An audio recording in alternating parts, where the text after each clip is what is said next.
Are you feeling better, Hastings?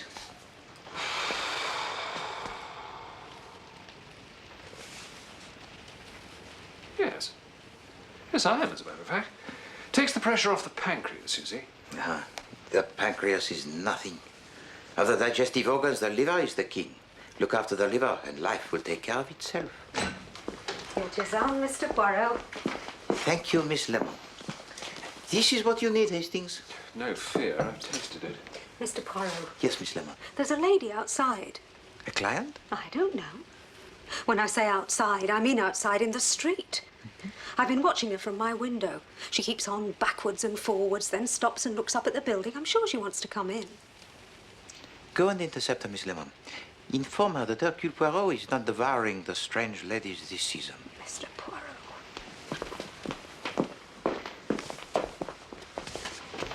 To leave the pancreas alone, Hastings, is the best advice I can give you.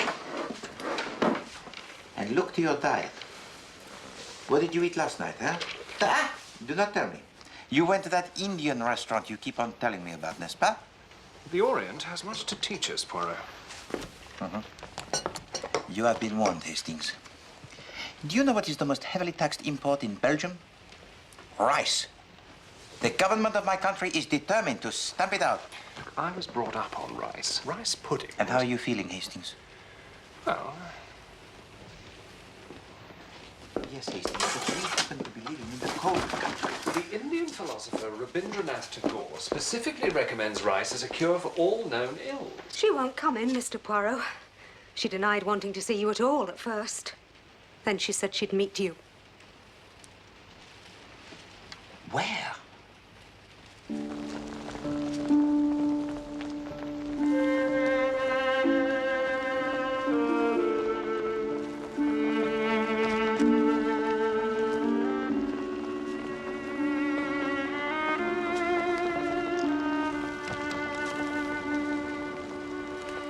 Don't be nervous, madame. You are among friends. I may be wickedly wronging poor Edward, though. It's a terrible thought for a wife to have. I've got this dreadful idea. You suspect your husband of? Oh, Monsieur Poirot, I'm dreadfully afraid. I'm being poisoned. I see. What makes you think so, madame? I'm sick after nearly every meal. And I get this burning pain all down here. The doctor says it's gastritis. But it's very odd. Whenever Edward's away for the weekend, I'm quite all right again. Even Frida noticed that. Frida? My niece. And then there's that tin of weed killer. The gardener says he's never used it, but it's half empty. You and your husband reside where, madame? Polgarwith. It's in Cornwall. Do you have any children? No. But a niece, I think you said, yes? Yes, Frida Stanton. My husband's only sister's child. She's lived with us for the last 8 years. That is, until a week ago. And what happened a week ago? I don't know. One day last week, she just flared up and walked out. She's taken rooms of her own in the town. Leave her to come to her senses, so Mr. Radnor says. Mr. Radnor? Oh, he's just a friend. A very pleasant young fellow. Anything, between him and your niece? Nothing. Absolutely nothing. Madame, we must be brutal. Do you know of any reason why your husband should wish you out of the way? Yes, I do. There's a yellow-haired hussy that works for him. My husband's a dentist, Monsieur Poirot, and nothing would do, but he must have a smart girl, as he put it, to make his appointments and mix his fillings for him. Go on, madame. Well, there's talk round the town. I mean, her with her bobbed hair and a white overall. Of course, he swears it's all right. But then he would, wouldn't he? It makes me cold talking like this. Alors, let us then be practical. You return to Polgarwith today, yes? Yes. There's a train at 5. Eh bien, tomorrow, Captain Hastings and I will follow you there. I don't want there to be any talk. Courage, madame. We will be discretion itself. You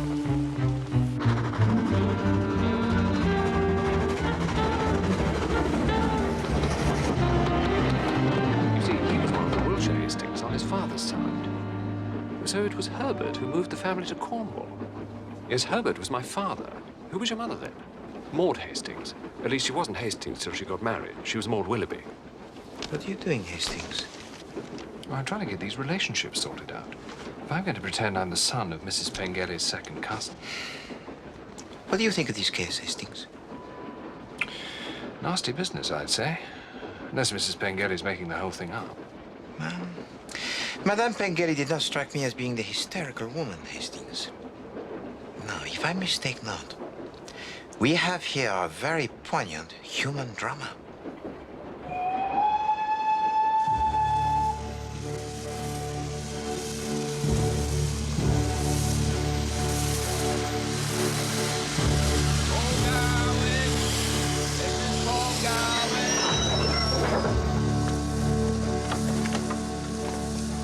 You see, it's very simple, Hastings.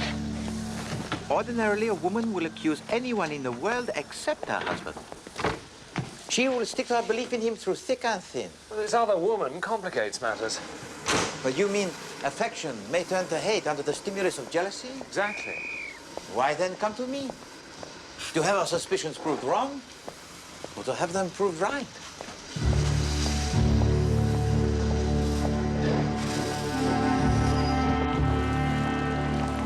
In a town like this, Hastings, woe betide any husband who buys a tin of wheat killer.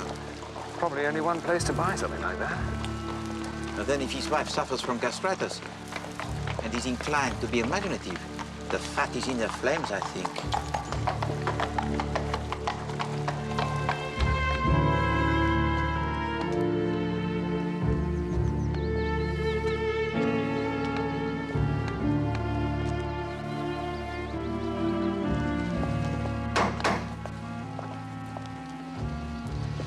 If Monsieur Pengelly chooses for dalliance his receptionist, Hastings, he chooses unwisely.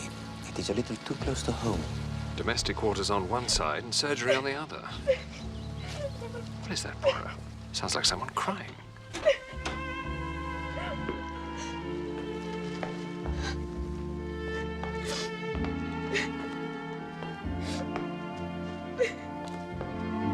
In here, Hastings.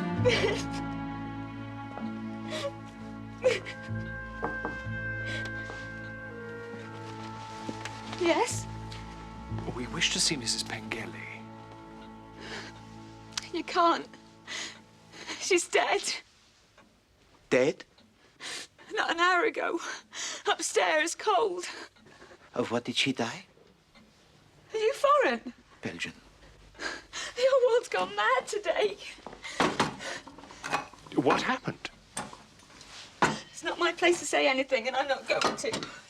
But everybody knows. Indeed? Didn't I see the master with my own eyes, standing just near the shelf with a weed killer this very evening?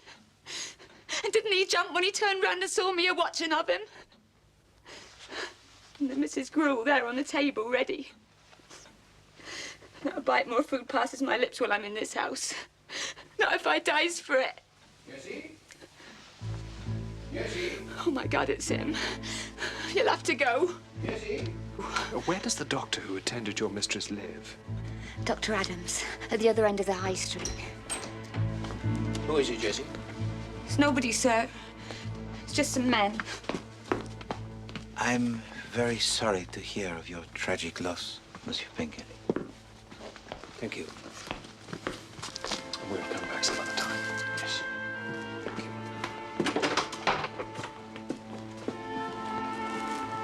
Thank you, mademoiselle.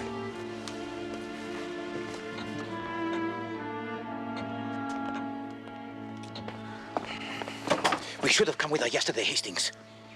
An imbecile, a criminal imbecile. That's what I have been. Oh, I boast about my little grey cells, and now I have lost a human life. A life that came to me to be saved.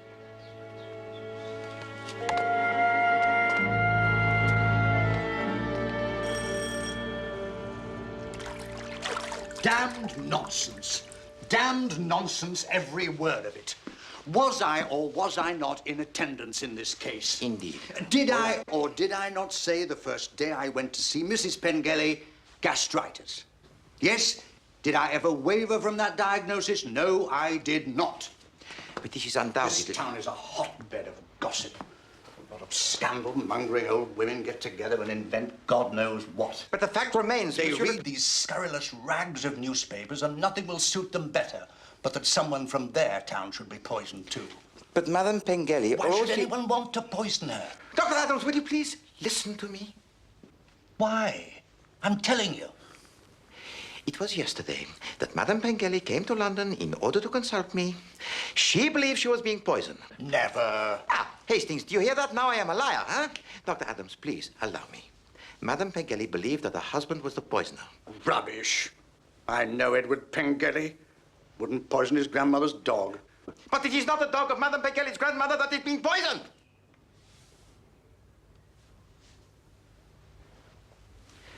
Madame Pengelly believed that her husband had fallen in love with his receptionist. Fallen in love? Yes. Edward Pengelly isn't the sort of man to fall in love. We played golf together. Never been in love in his life. Damn fine dentist, too.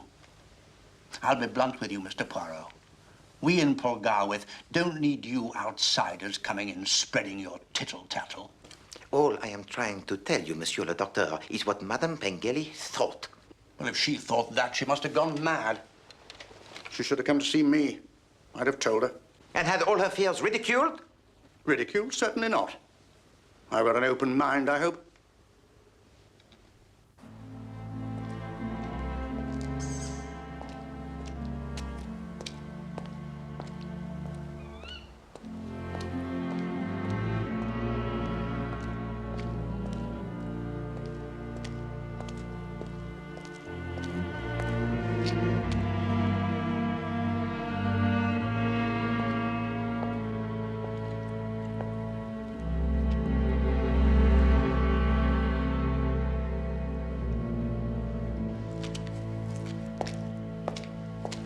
Fall in love?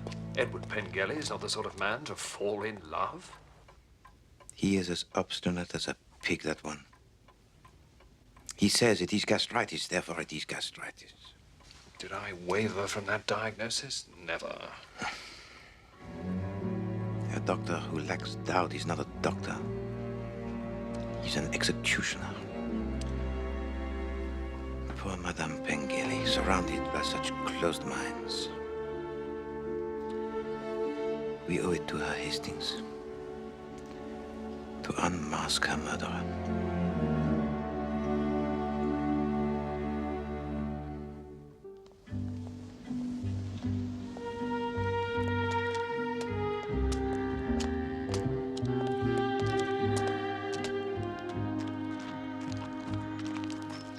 Well, let's meet the yellow-haired hussy, eh?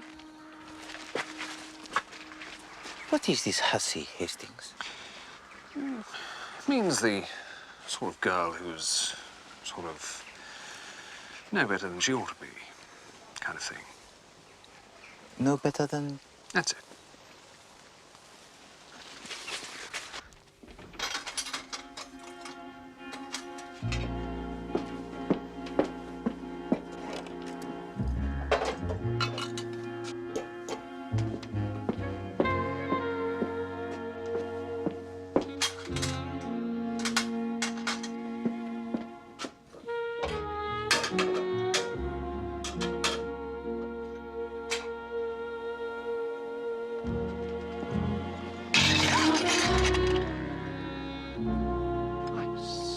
Oh, I'm sorry. Yes, sir. Oh, right.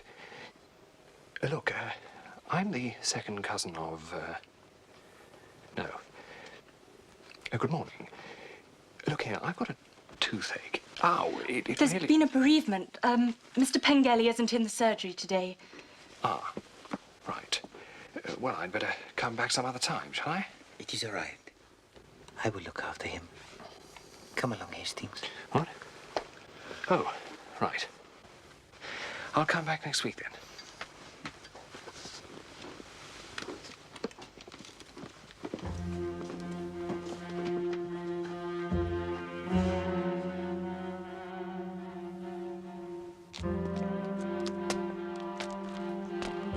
What a stunner, Poirot. You must not excite yourself, Hastings.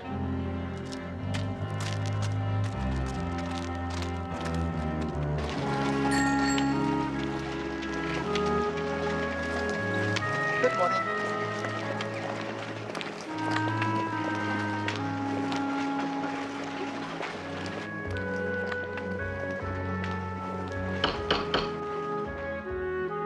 And what do you think of our little town? It is charming, madam. I hope you find us interesting enough. Indeed I do. Miss Stanton, dear, gentlemen to see you. Who are you? Hercule Poirot. And you? Jacob Radnor. Oh, poor Auntie. Of course it was all nonsense, her thinking Uncle Edward was poisoning her. It's terribly sad. I've been wishing all morning I'd been kinder and more patient. These regrets are all too common, mademoiselle. But one must move on. I know, but I've got a sharp temper. After all, it was only silliness on Auntie's part. You stood a great deal, Frida. What was the actual cause of your disagreement, mademoiselle? Look, I'll be running along. I'll see you this evening, eh? Goodbye, gentlemen.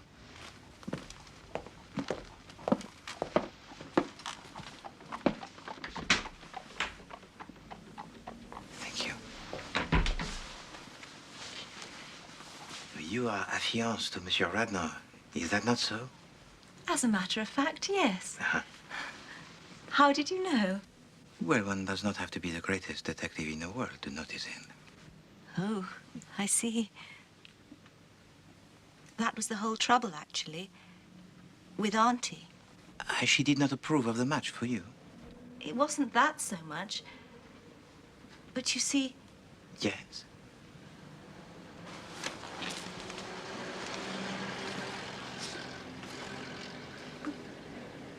It seems rather a horrid thing to say about her now. Now she's dead. But you'll never understand unless I tell you. Well, Auntie was... She was absolutely infatuated with Jacob. Jacob? Jacob Radnor, you mean? Yes. Yes, I know. I mean, she was over 50, and he's not 30 yet. But there it was. She was silly about him. Well, I can see it would have made things dash difficult. Well, I just had to tell her in the end.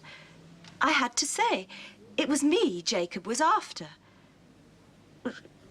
She carried on most dreadfully. She wouldn't believe a word of it, and was so rude and insulting. I lost my temper, I'm afraid. I wish I hadn't. And so you left? Yes. So I should jolly well think. Why, thank you very much, Miss Stanton. You've been most helpful. I hope I've put your mind at rest, that's all. Indeed. Mind at rest, Hastings. I thought it all seemed quite, you know. You know? Well, I'm surprised she had gastritis. Come on. Well, she's going to run around after chaps half her age. Mr. Poirot? Ah, hello again, Monsieur Radnor. I wonder if I might have a word with you. I can pretty well guess what Frida has been telling you. Indeed. It was all really unfortunate. At first, I was quite pleased. I imagined the old woman was helping things along with Frida. And then it turned out, well, the whole thing was absurd and extremely unpleasant. This is my little place. Oh, is this your shop? It's not bad, is it? After you, gentlemen. Thank you.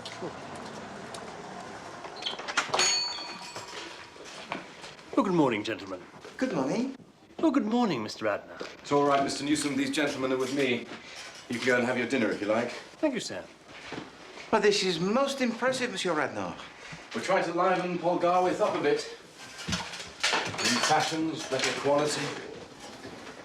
When are you and Mademoiselle Stanton going to get married? Soon, I hope. Look, Mr. Poirot, can I speak freely? Of course. I'm going to be candid with you. Excellent. I know a bit more than Frida does, you see. Indeed. She believes her uncle to be innocent. And you don't? I'm not so sure as all that. I can tell you one thing, though. I'm going to keep my mouth shut about what I do know. Let sleeping dogs lie. I don't want my wife's uncle tried and hanged for murder. Why do you tell me this, monsieur? Because I've heard of you. And I know you're a clever man. It's quite possible you might ferret out a case against him. But I put it to you. What good is that? The poor woman is past help, isn't she? And she'd be the last person to want a scandal. You are probably right. So you want me to hush it up? Well, I admit I'm being selfish about it. I'm building up a good little business here. You don't know what these small towns are like. Most of us are selfish, Monsieur Radnor. Not all of us admit it so freely. Yes, I will do what you ask, but I tell you frankly, you will not succeed in hushing it up. Why not? Vox populi, Monsieur Radnor, that is why. The voice of the people.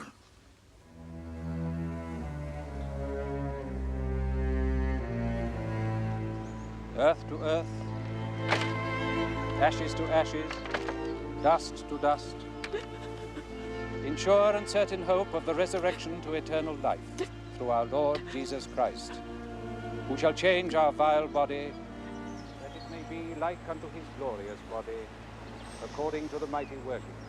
I suppose we can accept this rather extraordinary story about Radnor and Mrs. Pengelly. But yes. Must have been dashed embarrassing for him. Perhaps. Or perhaps he found it a little flattering, huh? Flattering? She was old enough to be his mother. Well, almost. As we forgive them that trespass against us, and lead us not into temptation, but deliver us from evil.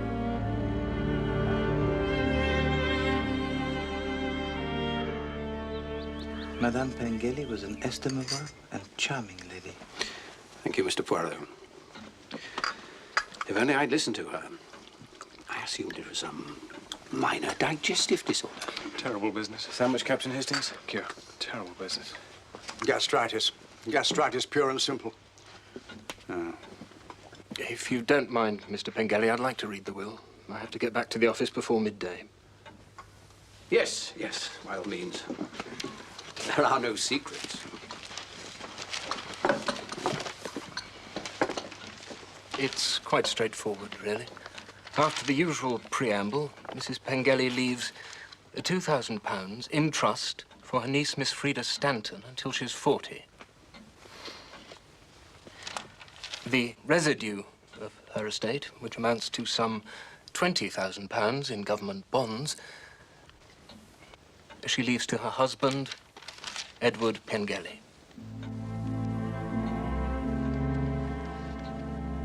That's all.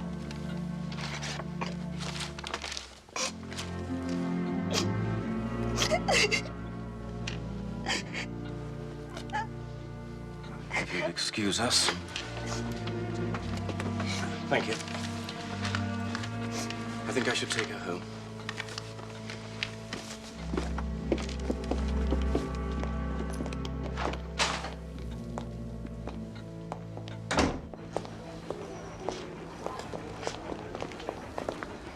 It is all very interesting, is it not, Hastings? Interesting. Seems to be rather sordid and unpleasant.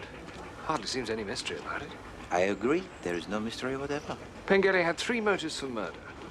Money, he was in love with his assistant. Mrs. Pengelly was apparently in love with Radnor. Though I must say I find that pretty hard to believe. Ah, Hastings, you admire les femmes.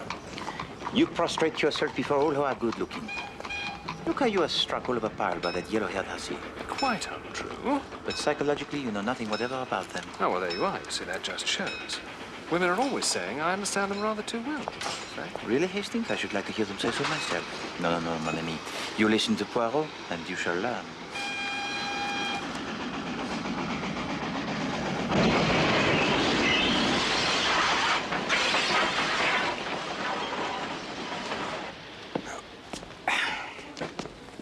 In the autumn of a woman's life, Hastings, there comes always one mad moment when she longs for romance, for adventure before it is too late, even if she is the wife of a respectable dentist in a country town. And you think that... The clever man might take advantage of such a moment? Oh, I'd hardly call Pengelly so clever. He seems to have got the whole town talking. You know, Hastings, what I find curious is that the only two men who know anything about the case, they both want to hush it up. What, Radler and the doctor, you mean? I don't see what that's got to do with it. Well, before your bank holiday in August, Hastings, we shall see Monsieur Pengelly in the dock. Good thing, too. And it will be our job to save him from the gallows.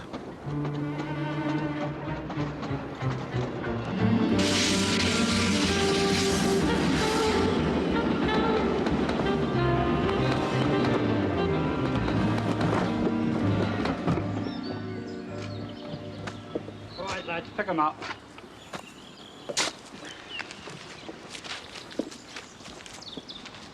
Ready?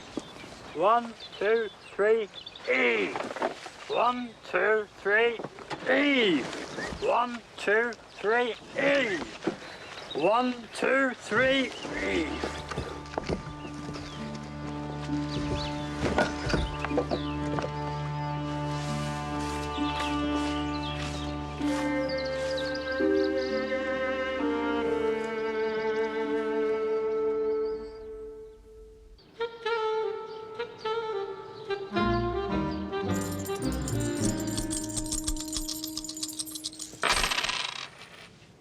Heads and a tail. 2 yins and a yang. Right. It's number 15. I don't understand this.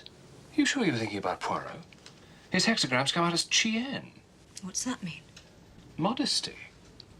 Superior man carries things through without vanity. Doesn't sound like Mr. Poirot. What are you doing, Hastings? Nothing. The I Ching, actually. The I Ching. It's an ancient Chinese oracle. We were foretelling your future. Most amusing. Your hexagram comes out as modesty. Oh? That is most apt. Well, well. Yes, but it's the lines that are important. You see, your second line says, 10 pairs of tortoises cannot oppose him. The man in the scarlet knee bands is coming. Tortoises? Knee bands? Well, you see, the tortoise was considered a magical animal. It means you're going to be so successful that not even magic can stop you. Hastings, I have had enough of this nonsense. I can foretell the future better than any Chinese oracle, as you will see if you look in this newspaper. Herr Hitler's speech, full text? Further down the page. The Cornish Mystery. Mrs. Pengelly exhumed. How long did I say, Hastings? Say? I said, did I not, that we should see Monsieur Pengelly in the dock. Before August bank holiday. And when is the August bank holiday, Hastings? 2 weeks on Monday. Précisément.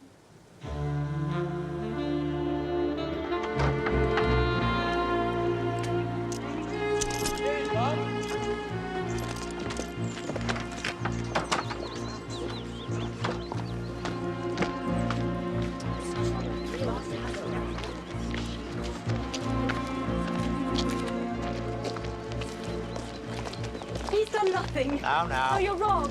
People tell lies. They tell terrible lies. He's innocent, I tell you. He's innocent.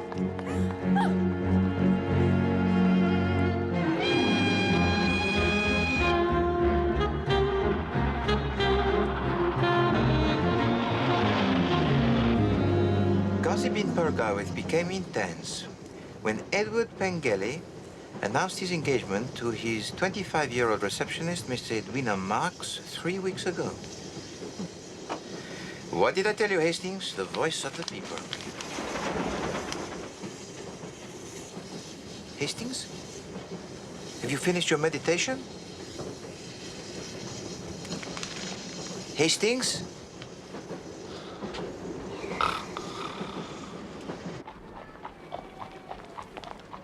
And what was the reason for your visit? No particular reason. I often dropped in to see them. We were friends. Did you see Mrs. Pengelly on this occasion? No, she was in bed, I was told. She had her digestive trouble again. She had this digestive trouble quite regularly? Not regularly, no. But she'd been suffering for some time with it. You saw the accused? Yes. What was he doing?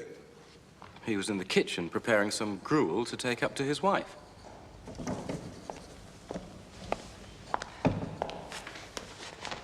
Now, what I want you to tell the court is exactly what met your eyes when you went through that door into the kitchen.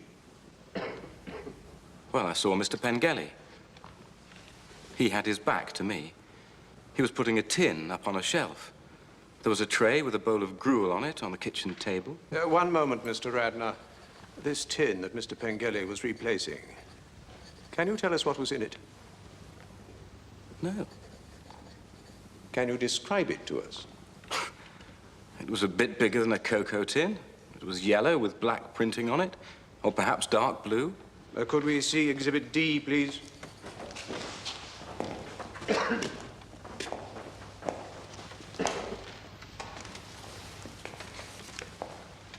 This tin, Mr. Radnor.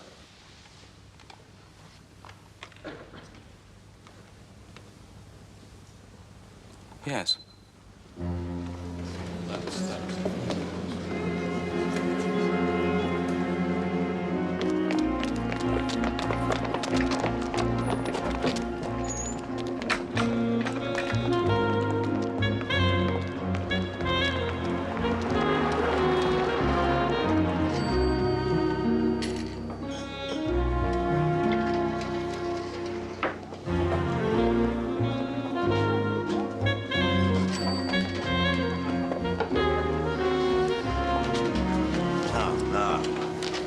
Just one little murder case to myself? Bonjour, Chief Inspector. We were on this case long before you were. Good hand. I am glad. Madame Pengelly came to me because she thought she was being poisoned. She was right. Poirot said Pengelly would be in the dock before August Bank holiday. So what are you here for? To rescue him.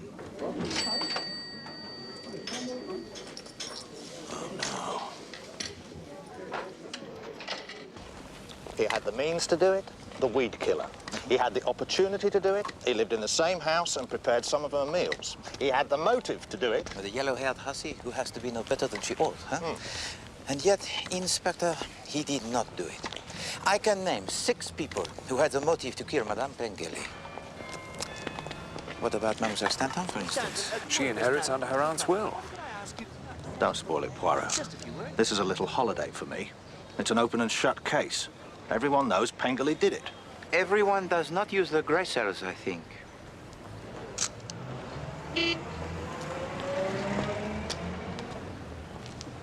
Do you think I should talk to the niece again?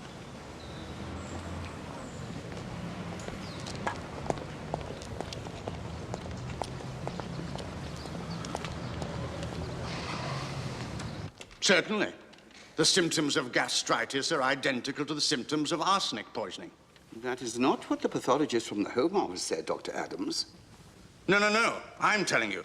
The symptoms of gastritis are identical to the symptoms of arsenic poisoning. That's why I made the diagnosis that I did. Well,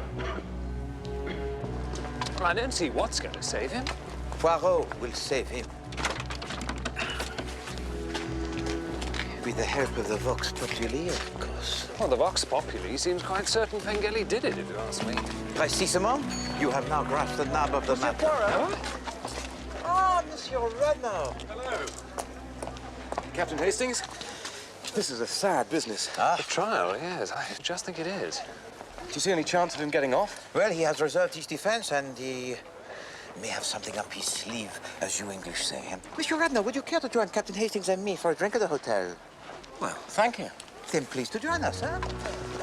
We can go to my room, Monsieur Radnor, where we can discuss the intricacies of this case, no? Splendid.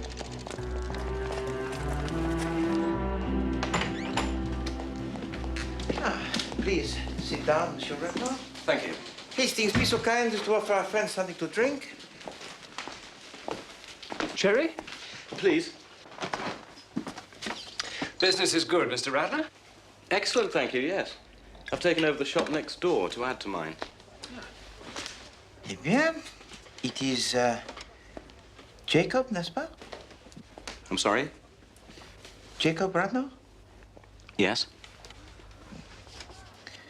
Jacob Radnor?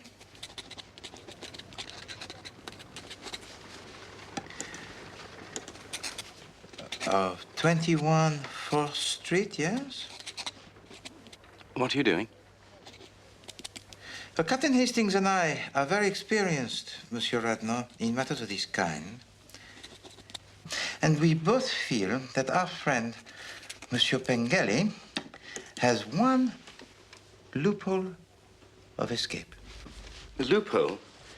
What loophole has he got? That you should sign this little piece of paper. What is it? A confession that you murdered Madame Pengelly.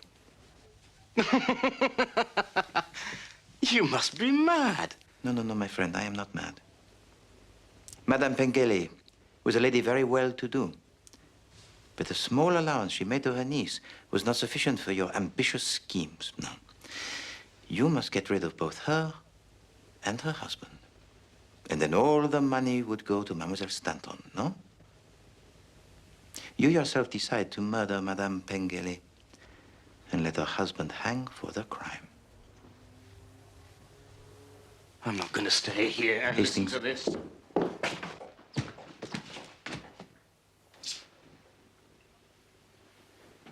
You've got no right to keep me here. Nevertheless, you will stay.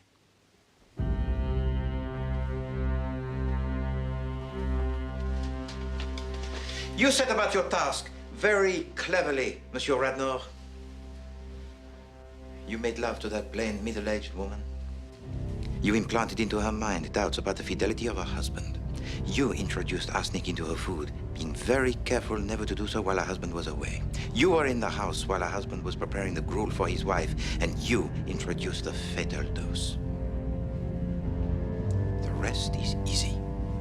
Very interesting. Very ingenious. But why do you tell me this? Because, Monsieur Radnor, I represent... No, not the law. I represent... Madame Pengelly. And it is for her sake that I'm going to give you the chance to escape. Now look. You sign that piece of paper, and I will give you 24 hours start, Monsieur Radnor. 24 hours before I place this matter into the hands of the police. You can't get away, Radnor. Look out of that window.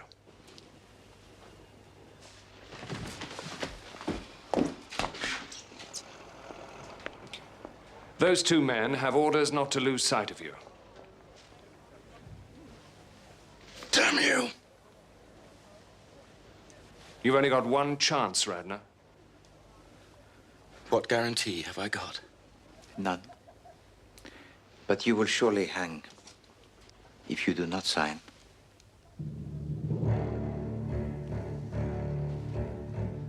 All right.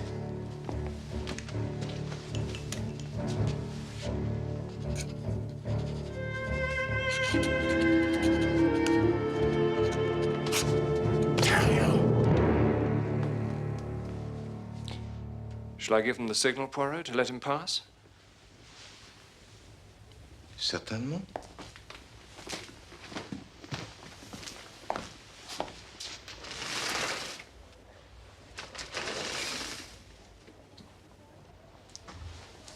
You have 24 hours, Monsieur Radnor.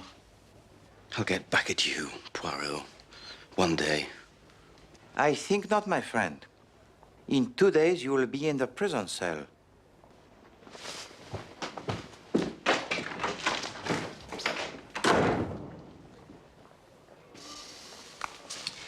I'm not sure we should have let him go, you know, Poirot.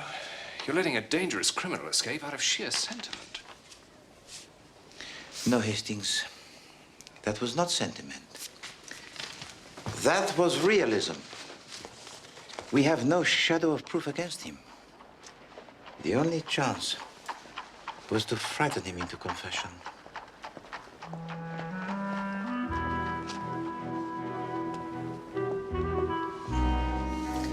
Hastings, those two men of yours, who are they?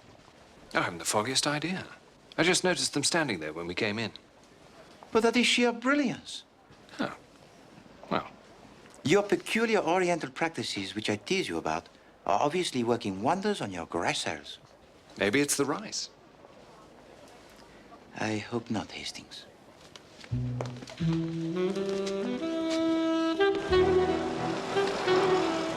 Where are we going? To place this into the hands of the proper authorities. But that's not for 24 hours. Hastings, did you really believe that I would let a cold-blooded murderer get off Scottish free? Oh, no, but... Hastings, I do not understand you.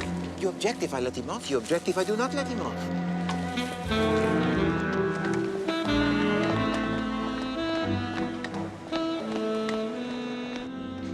That very day I see it, sir. I see his hand hovering over the Mrs. Gruel, sir. Whose hand? Well, his, sir. The master's, sir. And was there something in that hand, Miss Dawlish? Yes, sir. There was, sir. Weed killer, sir.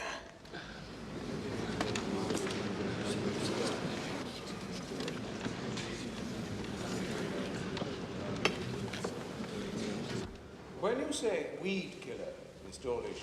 This is most extraordinary. Have you notified the police? No, we thought it would come better from you. Good. Meanwhile, I'll ask that the trial is at least adjourned. There is just one thing. We did promise Mr. Radnor that we'd give him a 24-hour start.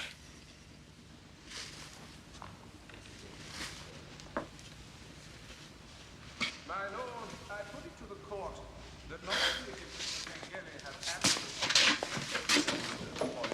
but I can now...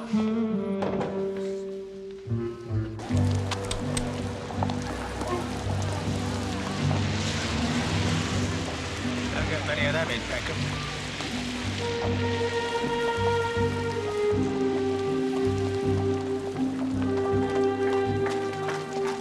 If Edward Pengele had really murdered his wife, Hastings, guilt would have made him sensitive to what people would say if he announced his engagement to Mademoiselle Marx. No, Hastings. The guilty person would have waited and quietly slipped out of Cornwall forever before doing such a thing. Well, there's Jab. You making yourself? I don't know what you're going to tell him. Nothing at all, Hastings. I hate to be the bearer of bad news. He will learn soon enough that his open and shut case has the broken hinges. Hey, Poirot, come and try one of these. My dear Jab. Poirot, Hastings. Showing off Miss Lee's when I get back to London. You still poking about in my murder? Ah, no, Chief Inspector. Captain Hastings and I are retiring from the field. Oh? Why? Well, sometimes it is braver to admit defeat than to battle on with no hope of success against the superior forces. Oh, yes. So Pengele's going to swing in spite of all your efforts. If we are to catch the next train, we must tear ourselves away. Captain Hastings is going to treat me to dinner at the most excellent restaurant he has discovered, which serves the Indian food. It is to this food that Captain Hastings attributes the improvement to his gressels. Indian? What, these hot curries and things? Yes. Rather you than me, Poirot. Right. Au revoir, Inspector.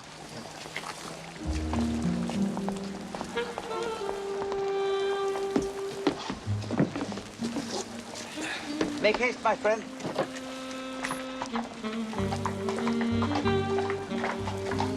I do not wish to be visible when Inspector Japp discovers he has to chase after Monsieur Radnor. Too late. Sir, the inspector says, can you come, please, sir? The trial's been adjourned. Adjourned? What for? Mr. Radnor's confessed, sir. Confessed? To the murder. He confessed to that French gent. In writing. Poirot!